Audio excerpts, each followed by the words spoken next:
Көл жээгине мончо курулабы? 10 январда Ысык көлдүн жээгине мончо, тагыраагы буукана курууга уруксат берүү токтом долбоору коомдук талкууга коюлду. Бул токтом долбоорун Мамлекеттик курулуш агенттиги сунуштап жатат. Мыйзам долбоорунун маалымат негиздемесинде туристтерге ыңгайлуу шарт түзүш үчүн пирстер, пирстик мончолор, бар жана коомдук таратканаларды куруу керектиги жазылган. Андан сырткары, курулуш бууканадан бюджетке салык түшөт деп да эсептейт. Ал эми экология министрлигинин Ысык көл регионалдык башкармалыгынын башчысы Максат Кыштобаев Азаттыкка берген маегинде бул демилге Ысык көлдүн экологиясын өнүктүрүү жөнүндө мыйзамга каршы келерин айткан.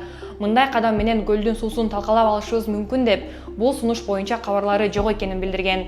Мындан тышкары, бууканаларды койгон күндө дагы ага жагылган көмүр отунун калдыктары абага көтөрүлүп, кайра эле көлгө түшөт деген Кыштобаев. Анткени менен экологдор көлдүн жээгине бууканаларды куруу көлдүн суусун булгайт деп кооптонушуда.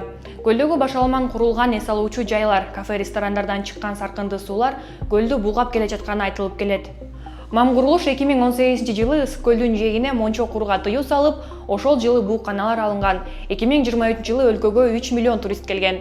Кыргызстан туристтерди өзүнүн жаратылышы жана көчмөн маданияты менен кызыктырып келет. А сиз кандай ойлойсуз? Ысык көлдүн жээгине бууканалар курулса туристтер көбөйөбү? Бул сунуш боюнча пикириңиз калтырыңыз.